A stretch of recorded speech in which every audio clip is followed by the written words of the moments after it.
안녕하세요. 제24강 태고에 대해서 저번에 하다 말았죠. 태고요. 그래서 태고는 어떤 작품을 하는데 오히려 초고보다도 더 중요할 수 있다. 그 하나의 완결체를 만드는 중요한 과정이다. 이렇게 이제 말씀드렸죠. 여기서 이제 제가 꼭 강조하고 싶은 게 하나 있는데, 이쁜 자식 매 한 대 더 때려라. 우리나라 속담이 그런 거 있죠. 이쁜 자식 매 한 대 더 때려라. 더 때려라. 이 말이 이제 이 나이 되면은 여러분도 아시는데, 선배님들은 빼고 하여튼 이쁜 자식은 매 한 대 더 때렸는데 왜 그런 얘기를 하느냐. 어떤 작가 그런 말을 한번 하는 걸 들었는데, 작가가 교정까지 보냐 이거예요. 띄어쓰기 맞춤법 틀리는 건 당연하고 그걸 연구해서 글을 쓰는데, 그러면 출판사 직원들은 월급 다 먹고 누구냐? 자기들이 할 일이라 이거지. 맞춤법을 맞춰주고 교정을 보고 하는 건 지들이 할 일이고, 나는 아이디어로 쓰기만 하면 된다. 그러면서 가서 호통을 쳤다고 그러고 자랑스럽게 얘기하는데, 그건 참 잘못 생각이죠. 그러니까 우리가 한번 생각합시다. 옛날에 작가라 하면은 책상도 막 지저분하고, 그리고 하룻밤 담배 밤새도록 피면은 꽁초가 이렇게 쌓여있고, 그리고 찢어낸 원고지가 막 쓰레기장처럼 널려있고, 또 거기다 글씨는 악필해야 되고, 이거 너무 성실하게 잘 쓰면은 이것도 아니고 악필해야 되고, 그러니까 띄어쓰기 같은 거 맞춤법 이런 거 신경 안 쓰는 작가. 이게 곧 천재 작가다. 이런 게 이상한 이런 사고방식이 있거든요. 그래가지고 작가는 이상한 짓을 해야 되는 거고, 근데 그건 아니죠. 현대에서는 그거는 이제 옛날에 자기들이 좀 배웠다, 많이 생각하는 사람들 해가지고 어떤 그런 사고방식 때문에 그러는데, 이제는 다 고향적 시대고, 그리고 또 기반을 아이디어 어떻게 하나 짜내가지고 단편 하나 가지고 이렇게 자기가 뜨던 그런 시대는 이미 지났죠. 그래서 우리가 글을 쓰는 어떤 재능 같은 건 배울 수 없지만은, 띄어쓰기라든지 또는 교정 어문법에 맞는 이런 것 같은 거 우리가 배워야 되거든요. 그래서 이제 우선 이제 기본적인 건 배워라 이런 거고, 태고를 할 때는 창작자 입장이 아니라 아주 성실한 독자 입장에서 해라. 그래서 왜 아까 얘기를 하다 말았는데, 이쁜 자식이 매 한 대 됐다는 건, 우리가 산구를 치러가면서 작품 하나 냈지 않습니까? 그러면은 그건 진짜 이쁜 자식이죠. 내가 산구 그야말로 엄마로 말하면 자기 몸이 아파서 죽은 것 같은 고통을 통해서 났으니까, 또 작가로 말하면 죽은 것 같은 고통을 통해서 이 작품을 하나 났기 때문에 거기에서 애정이 없을 수가 없죠. 엄청 많지요. 그러니까 엄청나게 이쁜 자식이죠.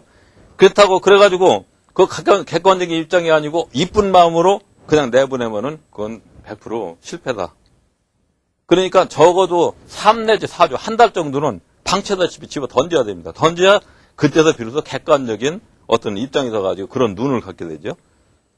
그래서 물론 내 작품은 진짜 어디 건들 수 없도록 열 손가락 깨물어서 안 아픈 자식이 없다듯이 건들 수 없고, 누구도 내 작품에 대해서 함부로 말할 수 없고, 뭐 이쁘다 미우다 그거 자존심 상하는지. 하지만은 그걸 딱 접고 아주 성실한 독자의 눈으로 그걸 봐야 된다는 거죠. 그래야만이 실수가 없다는 거죠.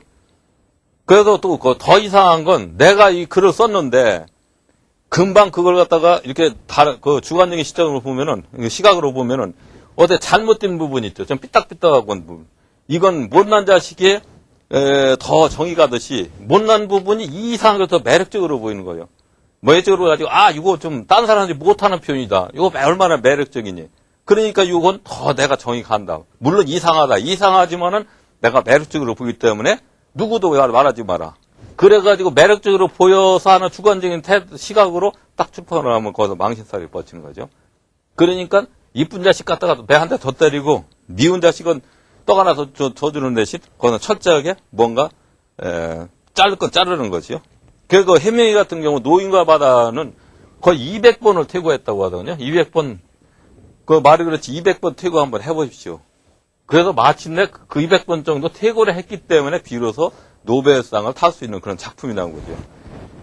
그래서 더구나 좀 저기 한 분들, 그런 분들 수기 같은 거 보면은 대개가 작품을 쓸 때 첫머리하고 끝부분에서 상당히 거기에 온 심혈을 기울여가지고 퇴고하고 또 퇴고하고 마음에 안 들으면 또 고쳐 쓰고 이런 과정을 거쳤다는 걸 이렇게 고백하는 걸 많이 듣거든요. 그러니까 퇴고는 중요하다. 특히 처음 부분과 끝 부분을 고쳐야 돼. 더 신경 써야 된다. 그리고 이쁜 자식 분명히 거기서 더 냉정하게 자를 거 자르고 필요 없는 거 자르고 그다음에 덧붙이고 거기서 요상하고 내 개성 있는 작품이다. 요건 좀 유상하기 때문에 내가 더 정이 간다. 이건 삼가하라는 거. 그래서 좀 못난 자식이 효도한다고 하는 식으로 이렇게 생각했다면 안 된다는 거죠.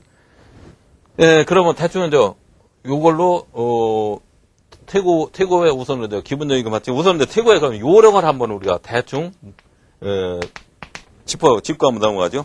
그 퇴고의 요령은 첫째 부분은 빠뜨리는 부분은 첨가해라.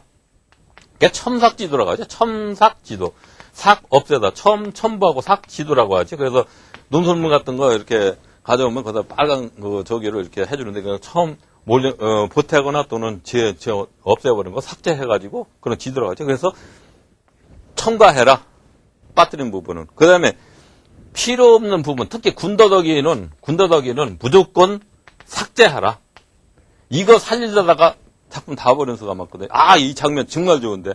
아, 이 묘사 얼마나 끝내줘. 이거 내가 직접 본 거야. 이거 살려야 되고, 거기다가 요걸 정당화시켜서 말을 막 붙이다 보면 진짜 군대 돼가지고 나중에 여기 암덩어리로 팍 붙어 있는 거예요.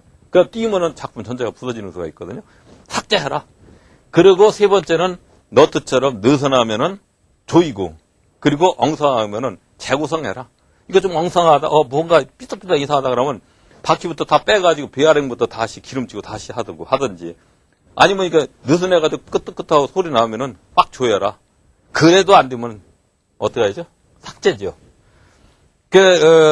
그러면은, 요거 이제 퇴고할 때 따져볼 일인데 초고, 여러분들이 아셔야 될 것은 옛날에 원고지, 200자 원고지를 쓸 때는 그 공백이 아주 많았거든요. 공백이 많아가지고 얼마든지 거기다가 우리가 첨삭을 할 수가 있죠. 근데 요새는 그렇지 않고 이제 컴퓨터로 쓰기 때문에 이 공백 구급 기간이 없어가지고 고칠 때 첨삭할 때 아주 힘드는 경우가 있거든요. 그러니까 문단에서 줄 간격을 150% 최하 150% 넣고 적어도 200%는 주라 이런 얘기죠. 200% 줘가지고 프린트 하면은 상당 부분 떨어지죠. 그럼 요 밑에다가 이제 첨삭을 하는 거죠. 근데 이거 뭐 종이가가 아깝다가지고 사실은 몇 장 차이도 안 나는데 장편이라고 해봐도요. 그걸 아까기 위해서 뭐 120 이렇게 문단을 넣고 120% 정도만 놓으면 나중에 쓸 데가 없는 겁니다. 그러면 나중에 조그맣게 쓰다 보면 자기가 써놓고 자기가 모르는 그런 경우가 있죠. 그러니까 적어도 200원 줘라. 아까 종이가 아까면 150 이상은 줘라. 요거를 이제 하나의 제 경험으로 말씀드리는 거고. 자, 그러면 이제 하나씩 한번 따져봅시다.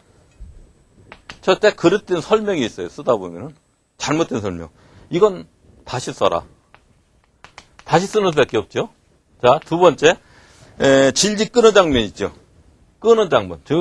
자기도 모르게 끄는 장면이 있거든요. 이상하게 거기에 매여가지고 어떻게 해볼 수 없이 무슨 끈이 잡아다니는, 마치 무슨 개미귀신 집에 이렇게 빠져든 것처럼. 이런 건, 이걸 갖다가, 끄는 장면을 갖다가 제대로 이걸 깔끔하게 처리하든지 뭐 다시 고치려고 하다 보면은 시간을 보내고 작품 전체가 깨어질 수가 있거든요. 거기다 또 군더더기가 막 붙으니까 무조건 끄는 장면은 삭제해라.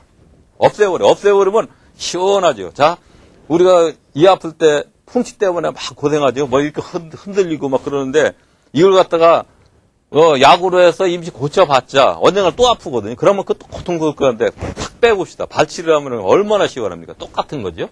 끄는 장면, 이거 이렇게 잘 만들려고 거기에 힘쓰지 말고 삭제해버려라. 그러면 아주 그냥 시원하게 싹 날아가 버리면은, 와우, 스토리가 팍 진전이 되면서 얼마나 멋진 게 보여요. 하여튼 삭제하는 그런 기술이 필요하죠. 그 다음에 동기부여가 약하다. 이거 흔히들 이제, 저 자신도 그런데 이거 동기부여에서 많은 실수를 하는데, 자, 사람 하나를 죽이는데 그렇게 쉬운 게 아닙니다. 쉽게 얘기하면 교통사고가 났다. 교통사고가 등장인 중에 났다. 그러면은 교통사고가 그냥 갔는데 물론 현실적으로 그렇죠. 그냥 걸어가는데 차가 와서 받아가지고 죽었다. 소설도 그렇게 쓰면 될 거 아니야. 걸어가는데 차가 와서 받았다. 그래가지고 집안에 불행이 생겼다. 근데 소설에서는 안 된다는 거죠. 죽을 만한 어떤 복선을 깔아주고 동기부여를 해줘야 됩니다. 쉽게 얘기하면 술만 취하면은 차한테 이렇게 달려드는 습관이 있다든지, 아니면 눈이 워낙 나쁘고 귀가 잘 안 들려가지고 크랙션 소리를 잘 못 듣고 이렇다든지, 뭔가 동기를 줘야 된다는 거죠. 그래서 동기부가 약하다. 이건 강화시켜라. 그리고 이 행동 장면은 대화를 없애라. 대화를 쭉 하는데, 밥 먹었니? 뭐 먹었니? 짜장면? 짜장면 지금 얼마야? 3,000원? 그래? 너무 200원 올랐네? 이런 식으로 쭉 써놓으면은 이건 큰 도움이 안 되죠. 작품을 진행시키는데. 그러니까 이런 건 서술시켜라. 그런 밥을 먹었냐 물으니까 밥을 먹었다고 했다 그러면 그거 끝이거든요. 짜장면 먹었다고 했다 하면 끝이고. 이런 건 서술로 바꿔라. 긴 대화는. 그 다음에 좋은 장면이다. 은행 앞에서 사람이 걸어가다 탁 쓰러졌는데 사람들 아무도 모르는 거야. 우하고 몰려들었는데 나중에 보니까 심장에 칼에 박혀 있는 겁니다. 그런데 지나가다 누가 꽂고 지나간 거죠. 엄청난 사건이죠. 근데 이걸 갖다 서술로 한 두어 줄로 은행 앞을 지나가던 그런 쓰러졌다. 사람들이 와보니까 심장에 칼이 꽂혀 있다. 이걸로 끝 하면은 너무 이건 그렇죠. 그거 엄청난 사건인데. 요런 이제 좋은 장면, 요건 이제 구상하는 거죠. 구성해가지고 그는 심장에 가다가 갑자기 쓰러졌다. 그러니까 한 사람이 와가지고 어떻게 했는데 뒤집으니까 피가 손에 딱 묻으니까 깜짝 놀라서 일어나가지고 피 하다가 사람들이 몰려들었다. 이런 식으로 재구성하라. 그 다음에 어색한 문장이다 하면 방법은 하나밖에 없죠. 다시 써라. 그 다음에 중등의 대화가 성격과 어울리지 않는다. 고쳐 써라죠. 그런 거 많지. 아주 점잖은 사람인데, 물론 술이 취해가지고 갑자기 욕을 했다면 모르는데, 아주 점잖고 평소에 성격이 아주 차분한 사람인데, 욕을 갑자기 나왔다든지, 이런 건 어울리지 않은 게 고쳐 써야죠. 그 장 전체가 산만하고 중복되어 있다 하면 꽉 조여라. 특히 장편 같은 거 중복되는 수가 많은데, 이런 건 꽉 조여라. 그리고 대화가 딱딱하다. 그럼 자연스러워야 되거든, 대화는요. 그럼 다시 써라. 그리고 그릇된 설명. 그녀가 어떻게 이것을 알겠는가? 하고, 그 사람이 그걸 어떻게 알았지 하는 건, 이런 건 이제 다시 써라. 그리고 이제 장면 변화가 나쁘다. 변화를 하는데, 여기서 저쪽으로 가고, 저쪽으로 가고, 이럴 쪽으로 넘어가는데, 장면 변화가 나쁘다. 그러면 여기서는 바꿔 써라. 그리고, 여기서는 또 대장면을 쓸 수 있다. 하면은, 우리가 이제 글을 쓸 때, 독자들의 흥미와 호기심을 일으키려면은, 대장면, 대분규 장면, 대갈등 장면이 필요하거든요. 앞에서. 이거 하나 정도는 있어야 돼. 그렇다고 해서 갈등이 하면서 꼭 살인이나 아니면 어디 전쟁을 해가지고 피하간에 서로 막 총격전을 벌인다. 이런 것이 꼭 대장면은 아니거든요. 갈등이라도. 내 쪽으로 자기가 그 심정적인 변화 때문에 사회와 주변 그 환경과의 그 갈등도 큰 대갈등이라고 할 거거든요. 근데 하여튼 그런 갈등을 앞에서 하나 정도는 놔줘야 된다는 거죠. 그래야만 독자들이, 이거 어떻게 됐을까? 하고 거기에 상당히 그 신경을 쓰면서 흥미를 갖게 되고, 호기심을 갖게 되고, 그래서 빨려 들어와서 읽기 마련이죠.